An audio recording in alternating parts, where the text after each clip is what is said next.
देश को आज़ादी दिलाने में हमारे लाखों सपूतों, क्रांतिकारियों, स्वतंत्रता सेनानियों और ऐसे लोगों का योगदान है जिनके बारे में हम बहुत कम जानते हैं।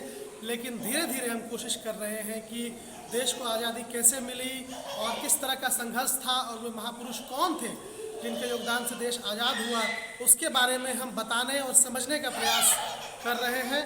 और जैसा कि आप देख रहे हैं, तिलका मांझी जो कि सुल्तानगंज में भागलपुर के रहने वाले थे, जिनके नाम पर विश्वविद्यालय भी है और इनको एक अमर शहीद की तरह हम लोग देखते हैं। जबरा पहाड़िया इनका मूल नाम था और किस प्रकार से इन्होंने संथाल आदिवासियों का विद्रोह यानी कि संथाल हुल का नेतृत्व किया, वह इस प्रदर्शनी के माध्यम से हमने दिखाने का प्रयास किया है।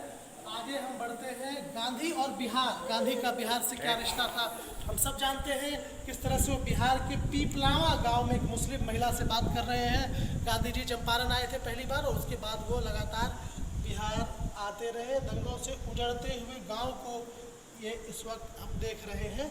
इसके अलावा गांधी जी की एक दुर्लभ तस्वीर है। इसके अलावा हरिपुरा सम्मेलन में गांधी जी के साथ सुभाष चंद्र बोस दिखाई दे रहे हैं और साथ ही साथ आज़ाद हिंद फौज द्वारा आयोजित चाय पार्टी में सुभाष चंद्र बोस को देखा जा सकता है। और जबकि नेताजी ने नारा दिया, तुम मुझे खून दो मैं तुम्हें आज़ादी दूंगा। सुभाष चंद्र बोस की कुछ और तस्वीरें। प्रथम सीपी और बिहार प्रांतीय युवा सम्मेलन में सुभाष चंद्र बोस हिस्सा ले रहे हैं। सुभाष चंद्र बोस बिहार आए थे 1929 में, तब ये तस्वीर ली गई है। और जुलूस में माला पहने सुभाष चंद्र बोस को हम देख सकते हैं, जिसके चलते उनकी गिरफ्तारी हुई। 15 फरवरी 1931 की तस्वीर है। इसके अलावा टैगोर द्वारा जनवरी 1939 में शांति निकेतन में आयोजित स्वागत समारोह में भी हम बोस को देख सकते हैं। सुभाष चंद्र बोस से जुड़ी एक और तस्वीर, नेताजी और उनकी कैबिनेट। नेताजी ने अपनी कैबिनेट बनाई थी और उसमें हम नेताजी को सैनिक वेशभूषा में देख सकते हैं। साथ ही साथ सिंगापुर में झांसी की रानी रेजिमेंट, जो महिलाओं की रेजिमेंट थी, उसके निरीक्षण के दौरान हम नेताजी को देख रहे हैं। आगे बढ़ते हैं और एक और तस्वीर नेताजी की 1919 में जालियांवाला बाग की तस्वीर। उसके अलावा major general AC Chatterjee, major general MZ Kidwai और कर्नल हबीबुर रहमान के साथ नेताजी देखे जा सकते हैं। अपने कमांडरों के साथ, अपने सहयोगियों के साथ नेताजी देखे जा सकते हैं। और सेना की वर्दी में सैनिकों के साथ भी आप नेताजी को इन तस्वीरों में देख रहे हैं। नेताजी से जुड़ी कुछ और तस्वीरें। हरिपुरा अधिवेशन में जमनालाल बजाज, दरबार गोपाल दास, महात्मा गांधी और सुभाष चंद्र बोस के साथ पटेल भी इस तस्वीर में दिखाई दे रहे हैं। हरिपुरा में कांग्रेस का सम्मेलन 1938 में हुआ था, जिसमें कि बोस कांग्रेस के अध्यक्ष चुने गए थे। इस तस्वीर में सुभाष चंद्र बोस, सरदार पटेल और अन्य नेताओं के साथ देखे जा सकते हैं। इसके अलावा बोस की एक और दुर्लभ तस्वीर आपने शायद ना देखी हो, अपने पिता जानकी नाथ बोस के साथ सुभाष चंद्र बोस देखे जा सकते हैं। जबकि ये तस्वीर खिंचाई गई थी, काफ़ी युवा इसमें सुभाष लग रहे हैं। हरिपुरा में कांग्रेस के अध्यक्ष बनने के बाद एक ध्वजारोहण समारोह में उनकी तस्वीर है। साथ ही बम्बई में सुभाष चंद्र बोस ने राष्ट्रीय औद्योगिक योजना आयोग के लिए उद्घाटन सम्मेलन में जब हिस्सा लिया था, उसकी ये तस्वीर है। बोस के बारे में जानकारी, मेधावी छात्र थे, जिस तरह से उन्होंने नेतृत्व किया तो नेताजी की उपाधि मिली। कई बार जेल गए, 1941 में शाही सरकार के चंगुल से भागने में कामयाब रहे और विदेश में ब्रिटिश कैबिनेट के सदस्यों सहित भारत के लिए विश्व के नेताओं के बीच समर्थन जुटाया। और उनका सबसे बड़ा योगदान हम सबको जानना है कि दक्षिण पूर्व एशिया में 40,000 से अधिक सैनिकों को जुटाकर भारतीय राष्ट्रीय सेना आज़ाद हिंद फौज को सक्रिय करने में रहा है, जिससे वे अंडमान और निकोबार द्वीप समूह पर कब्जा करने में सफल रहे। एक अस्थायी आज़ाद हिंद सरकार उन्होंने वहाँ स्थापित की थी।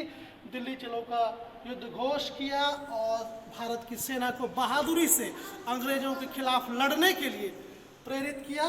और साथ ही साथ ब्रिटिश शासन के विरुद्ध जय हिंद और तुम मुझे खून दो मैं तुम्हें आज़ादी दूंगा के नारे से नेताजी की युवाओं में गहरी छाप रही। और इसलिए भारत सरकार ने नेताजी के जन्म दिवस पर, जो कि 23 जनवरी को आता है, उनका जन्म 23 जनवरी 1897 को कटक में हुआ था।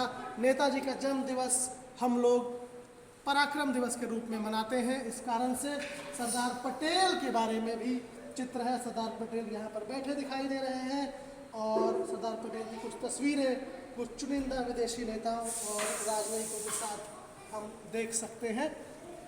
आगे बढ़ते हैं। सुभाष चंद्र बोस के बाद सरदार पटेल, भारत के आयरन मैन, एक बच्ची से हाथ मिलाते हुए सरदार पटेल इसमें देखे जा सकते हैं। पंडित नेहरू के साथ देश के पहले प्रधानमंत्री और उस देश के पहले उप प्रधानमंत्री, गृह मंत्री सरदार पटेल। पटेल की कुछ और तस्वीरें काफ़ी दुर्लभ तस्वीरें हैं। बहुत ही साधारण वेशभूषा में दिखाई देते हैं, लेकिन बहुत ही सक्षम राजनेता, स्वतंत्रता सेनानी और प्रशासक सरदार पटेल रहे थे।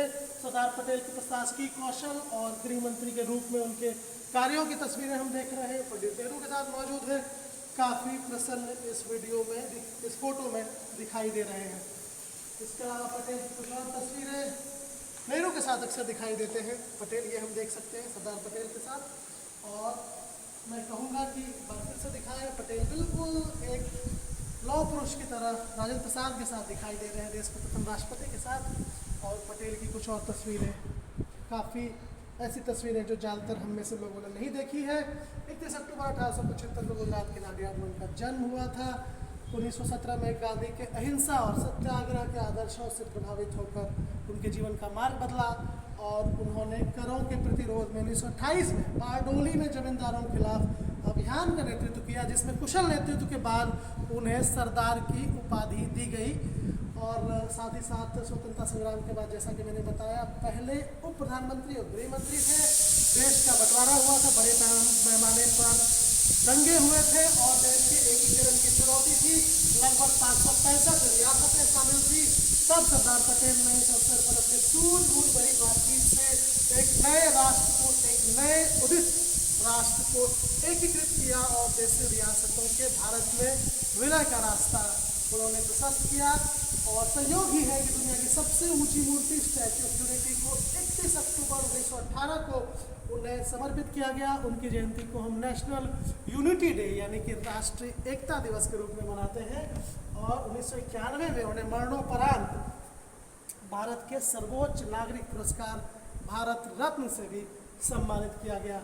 सरदार पटेल की कृतियाँ और उसके बाद दांडी मार्च हम सब जानते हैं। नमक सत्याग्रह के दौरान नमक बनाते गांधी जी, जहाँ पर कि नमक बनाकर उन्होंने नमक कानून का उल्लंघन किया था। गांधी जी के दांडी मार्च में समाज के प्रत्येक वर्ग की भागीदारी, एक छोटा सा बच्चा ध्वज के साथ दांडी मार्च में भागीदारी करता हुआ गांधी जी के साथ ध्वज लेकर जाते लोग आप देख सकते हैं किस प्रकार से गांधी ने नमक आंदोलन को जन आंदोलन के रूप में परिवर्तित किया। गांधी जी की तस्वीर देख सकते हैं, अगर आपने नहीं देखी है, काफ़ी खुश दिखाई दे रहे हैं और साथ ही साथ अपने सर को भी ढका हुआ है। गांधी जी दांडी मार्च की ओर प्रस्थान करते हुए किसी स्थान को पार कर रहे हैं। ये वो मार्ग था, अहमदाबाद से वे चले थे, जो आज के गुजरात के नवसारी जिले में दांडी है, जहाँ पर कि समुद्र के किनारे पहुँच कर उन्होंने नमक कानून तोड़ा था। ये वो मार्ग था जहाँ से कि गांधी ने दांडी मार्च की यात्रा पूरी की थी। दांडी मार्च की कुछ और तस्वीरें गांधी जी की यंग इंडिया में समाचार छपा है, ऐतिहासिक अखबार के कतरन है। 14 अगस्त 1930 के अखबार की प्रति है। उसके अलावा दांडी मार्च में गांधी जी की तस्वीर है, जिस प्रकार से वो दिखाई दे रहे हैं। गांधी जी की जीवनी, किस प्रकार से मोहनदास करमचंद गांधी को 2 अक्टूबर 1869 को गुजरात में उनका जन्म हुआ। एक वकील, सुधारक, जनता के नेता और जीवन काल में एक सच्चे सत्याग्रही के रूप में जाने गए और भारतीयों के लिए पीढ़ियों तक और दुनिया के लिए हमेशा तक वे केवल महात्मा ही रहेंगे। महात्मा गांधी उनको उपाधि किसी और ने नहीं बल्कि भारत के महान कवि रविन्द्रनाथ टैगोर ने दी थी। उनसे प्रभावित होकर एक अप्रवासी भारतीय वकील के रूप में दक्षिण अफ्रीका गए और वहाँ पर धीरे धीरे उन्होंने असहयोग के तरीकों के रूप में सत्याग्रह और निष्क्रिय प्रतिरोध की अवधारणा को पूरा करना शुरू किया था। तो ये है अपने राजनीतिक गुरु गोपाल कृष्ण गोखले के कहने पर भारत लौटे और असहयोग आंदोलन से दुनिया का ध्यान भारत की ओर उन्होंने आकर्षित किया और किस प्रकार से 12 मार्च 1930 को ब्रिटिश सरकार के तानाशाहीपूर्ण नमक कानून को तोड़ने के लिए उन्होंने साबरमती से दांडी तक की ये यात्रा निकाली थी।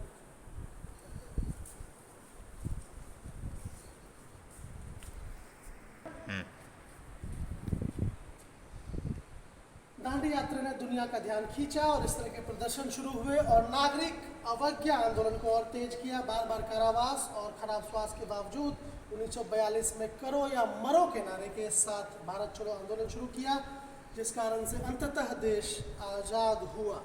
तो ये गांधी जी का योगदान था और हम आपको बता दें कि गांधी जी के योगदान के कारण ही उन्हें राष्ट्रपिता के रूप में याद किया जाता है। और भारत के अलावा 2007 में संयुक्त राष्ट्र ने उनके जन्मदिन 2 अक्टूबर को अंतर्राष्ट्रीय अहिंसा दिवस के रूप में घोषित किया और इस प्रकार से गांधी जी का जन्मदिन अंतर्राष्ट्रीय अहिंसा दिवस के रूप में मनाया जाता है। आगे बढ़ते हैं आज़ादी की ओर। किस प्रकार से देश आज़ादी की ओर बढ़ा। 1947 में लाल किले पर स्वतंत्रता का समारोह, पहली स्वतंत्रता का समारोह संविधान सभा में डॉक्टर भीमराव अम्बेडकर के साथ डॉक्टर राजेंद्र प्रसाद कुछ परिचर्चा करते हुए दोनों ही नेता काफ़ी प्रसन्न मुद्रा में दिखाई देते हैं। इसके अलावा आज़ादी की ओर कुछ और तस्वीरें। 14-15 अगस्त की मध्य रात्रि जब देश आज़ाद हुआ, पंडित जवाहरलाल नेहरू अपना प्रसिद्ध भाषण ट्रिस्ट विथ डेस्टिनी दे रहे हैं, आप देख सकते हैं। साथ ही साथ अखबारों में भारत के आज़ादी से जुड़ी खबरें भी किस तरह से छपती थी उस ज़माने में, ये हम देख रहे हैं। आज़ादी की ओर प्रमुख नेता 46 में प्रथम अंतरिम सरकार जो बनाई गई थी, फर्स्ट इंटरिम गवर्नमेंट इन 1946, और 1946 में सरकार के साथ वार्ता के दौरान लॉर्ड वेवेल को देख सकते हैं। आप लोगों ने लॉर्ड वेवेल का नाम जरूर सुना होगा। लॉर्ड वेवेल के साथ पंडित जवाहरलाल नेहरू, सरदार पटेल और राजेंद्र प्रसाद। लॉर्ड वेवेल जिन्होंने की वेवेल योजना, वेवेल प्लान प्रस्तुत किया था। आचार्य विनोबा भावे की तस्वीर, और ये तस्वीर ऐतिहासिक है क्योंकि INA सदस्यों के साथ स्वयं नेताजी दिखाई दे रहे हैं, माला पहने हुए बीचों बीच बैठे हैं अपने आज़ाद हिंद फौज के सैनिकों के साथ। आज़ादी की ओर कुछ और बढ़ते कदम। शांति निकेतन में गुरुदेव रविंद्रनाथ टैगोर के साथ गांधी, महात्मा गांधी और कस्तूरबा दिखाई दे रहे हैं। टैगोर को हम देख सकते हैं, कवि कुलगुरु रविंद्रनाथ टैगोर स्वयं, जिन्होंने कि गांधी जी को महात्मा की उपाधि दी थी। आज़ादी की ओर कुछ और कदम। अपनी झांसी की रानी महिला रेजिमेंट के साथ सुभाष चंद्र बोस, नेताजी और आज़ाद हिंद फौज के बारे में कुछ और तस्वीर। किस प्रकार से नेताजी अपनी फौज को संबोधित कर रहे हैं, फौजें उनकी बात सुन रही है और नेताजी मंच पर अपना संबोधन दे रहे हैं। बिहार चलते हैं। बिहार में गांधी के साथ चलते हैं। बिहार में गांधी जी एक प्रार्थना सभा में हिस्सा ले रहे हैं, उसमें देखे जा सकते हैं। उसके अलावा बिहार रिलीफ फंड में योगदान करने वाले एक अंधे ग्रामीण से भी बात वो कर रहे हैं। 26 मार्च 1947 की तस्वीर है। गांधी और बिहार पर फिर से लौटते हैं। दंगों से उजड़े गांव को देख रहे हैं और बिहार के दंगा प्रभावित क्षेत्र बेला में 28 मार्च 1947 को गांधी जी गए हैं। उनके साथ खान अब्दुल गफ्फार खान भी, फ्रंटियर गांधी भी दिखाई दे रहे हैं। इसके अलावा आज़ादी की ओर की कुछ और तस्वीरें। लाल बहादुर शास्त्री, राम मनोहर लोहिया और अरुणा आसफ अली, और साथ में द्वितीय गोलमेज सम्मेलन में मदन मोहन मालवीय और डॉक्टर अम्बेडकर के साथ गांधी जी दिखाई दे रहे हैं। तो इस प्रकार से आज़ादी की लड़ाई हमारे नेताओं के लंबे संघर्ष और मिलजुल कर ब्रिटिश औपनिवेशिक सत्ता के विरुद्ध उनके संघर्ष का परिणाम था, और उनके इसी त्याग और बलिदान और वीरता के कारण अंततः देश आज़ाद हुआ और हम सबको आज़ादी का अमृत इसी बलिदान की बदौलत प्राप्त हुआ। तो हम सब के लिए एक अवसर है, जबकि हम आज़ादी के 75वें वर्ष की ओर बढ़ रहे हैं, देश की आज़ादी में हम अपने क्रांतिकारियों के, शहीदों के और जितने भी हमारे स्वतंत्रता सेनानी हैं उनको योगदान को पढ़ें, समझें, जानें, याद करें, आपस में चर्चा करें कि किस प्रकार से इनके संघर्ष से और इनके मंथन से आज़ादी का अमृत निकला था।